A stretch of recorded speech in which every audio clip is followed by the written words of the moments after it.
Después de eso hice una maestría en ciencias en ingeniería electrónica con una especialidad en calidad de la energía, que es como electrónica de potencia. Y por último hice el doctorado, un doctorado en ciencias en la Universidad Autónoma de Querétaro con línea de investigación en control. Ok. Bueno, realmente lo que es mecatrónica no es necesario, sino como tal de lo que pues deriva en este caso electrónica o mecánica, entre muchos. Sí, aquí lo interesante es la fusión que se da. Entonces, yo por ejemplo aquí en la carrera apoyo con la línea de electrónica propiamente, desde análisis de circuitos hasta electrónica de potencia, pasando por digital, microcontroladores, todo eso. Pero el hecho de haber entrado yo a esta carrera a dar clase me hizo partícipe de enterarme de algunas otras carreras como mecánica, programación no tanto, porque la electrónica como que es una fusión entre programación y electrónica, ¿no? Y la tendencia es esa. Antes la tendencia era usar circuitos integrados que hacían cosas muy específicas y armabas algo y hasta ahí. Ahora ya esos circuitos integrados son programables. Entonces el hecho de sistemas, protocolos de comunicación, lo de Internet de las cosas, todo eso que viene, que ya está más bien, pues definitivamente lleva electrónica y programación.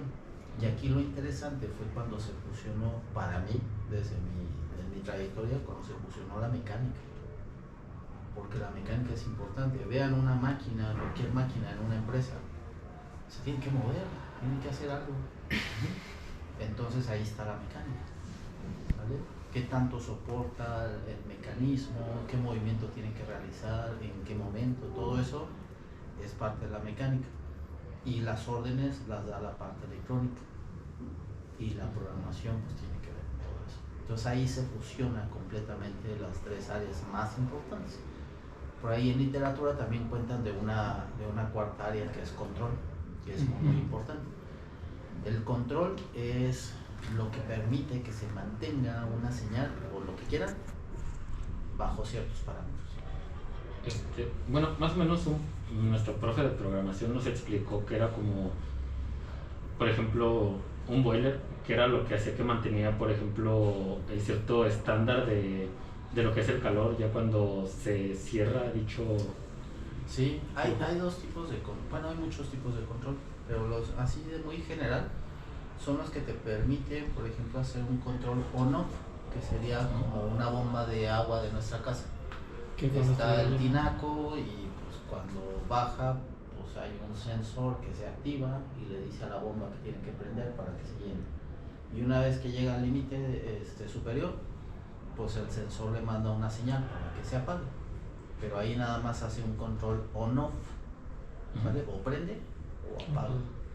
Pero hay otros tipos de controles como los de los automóviles. ¿No han escuchado el de navegador? Sí. Es cuando vas en la carretera, ves un tramo largo y oprimes un botón y quitas el pie del acelerador y se mantiene la velocidad.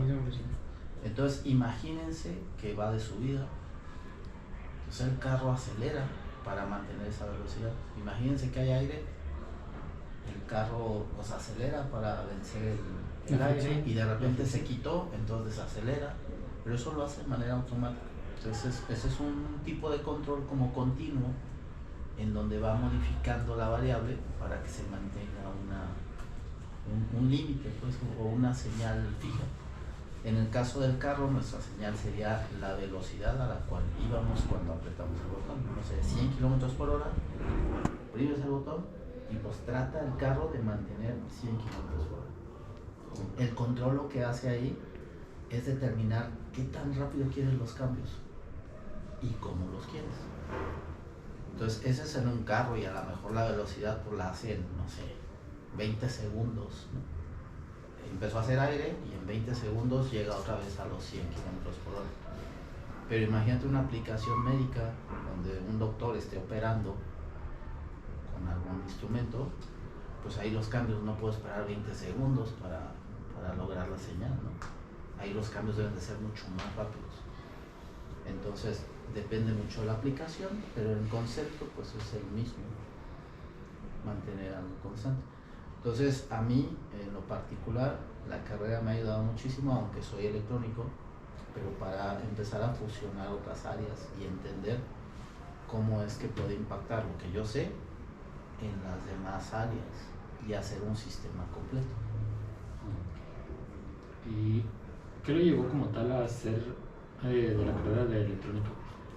De electrónica, híjole, la electrónica viene desde la electricidad.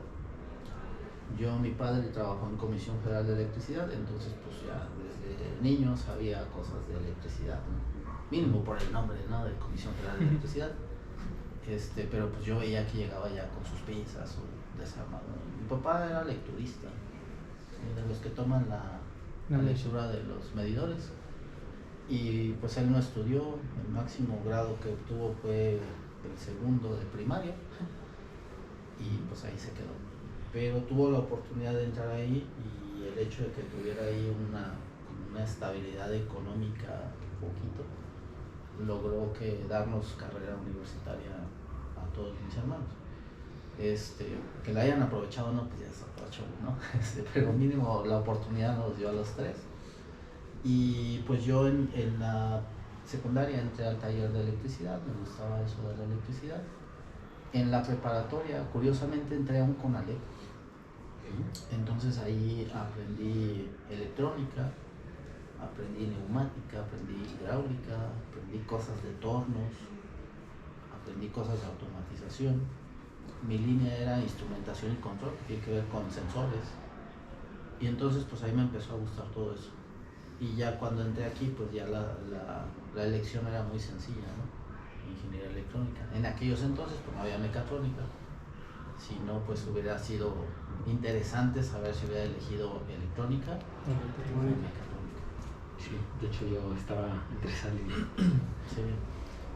Que yo creo que en aquellos entonces me lo hubieran puesto así, como yo ya traía conocimientos de neumática, hidráulica y cosas así, a lo mejor me hubiera optado hacia mecatrónica. Pero quién sabe, ¿no? Y como tal, ¿qué es lo que puede diseñar un ingeniero en electrónica? En electrónica, híjole, mira, nos metemos mucho a indagar cómo funcionan las cosas electrónicas. Y esa es una gran diferencia que yo veo entre un electrónico y un mecatrónico. Los mecatrónicos están más orientados a aplicar.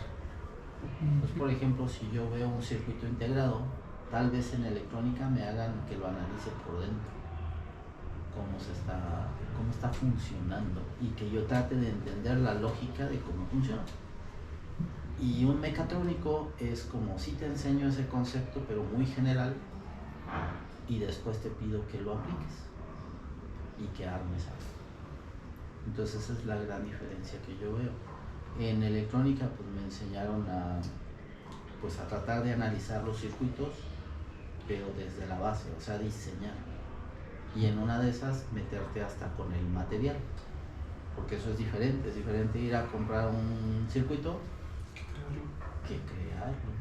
Entonces hay pocas compañías que lo hacen aquí en México, pero sí hay. Entonces imagínate estar ahí desde la concepción de que sacan de la mina el silicio y lo hacen todo el proceso con láser y hasta que llega a la manufactura del circuito integrado. Entonces está bien interesante lo que hace un electrónico puro, y está muy interesante lo que hace un electrónico en mecatrónica. Ok. Bueno, en base a eso, ¿usted cuál puede ser? ¿Considera que nada más un ingeniero electrónico puede trabajar en fábrica? No. ¿O puede derivarse a otro campo De hecho, laboral? no solamente los electrónicos, cualquier ingeniero de aquí del tecnológico tiene esa facultad de poder dedicarse a varias cosas. Creo que son 3 tendencias muy marcadas. 1, entrarle a la industria, que es como lo más común. 2, dedicarte a la investigación y la docencia, que es lo que yo hago. Y 3, ser emprendedor. Entonces yo creo que las tres pueden funcionar en diferentes etapas. Entonces, no sé, a lo mejor en residencia se van a la empresa, conocen la empresa, están un tiempo ahí y se dan cuenta que pueden ser emprendedores, se dan cuenta que pueden integrar y en lugar de ser miembro de la empresa y contratar un servicio externo, a lo mejor se dan cuenta que ustedes pueden dar ese servicio a la empresa. Entonces se crean su propia empresa y eso, ¿no? Y a lo mejor después se dan cuenta que necesitan una maestría y ya cuando entran a lo de la maestría se dan cuenta que pueden dar clases y entonces se puede conjugar las tres. Es complicado. Hay algunos que pues nos tocó desde inicio ser investigadores docentes y hay algunos otros que luego lo detectaron esas áreas de oportunidad de ser empresarios y hay muchos otros, la gran mayoría, que están en la industria. Entonces de poder se puede hacer las tres cosas. Por ejemplo, profe, hay veces en las que, bueno, he oído hablar, por ejemplo, de que cuando, por ejemplo, yo que soy uno de ellos, a mí me gustaría sacar más adelante una maestría. Ajá. O un doctorado. ¿Hay algún problema si es necesariamente sacar una maestría o doctorado de la misma área? ¿O es preferible que me vaya a alguna otra área? Depende. Haz de cuenta que hay algunas maestrías que están padres porque te becan, te dan una beca de manutención. Esas becas normalmente las otorga el gobierno a través de CONACYT, que es el Consejo Nacional de Ciencia y Tecnología. Hay algunas maestrías que pueden otorgar estas becas. Caso de la maestría de mecatrónica,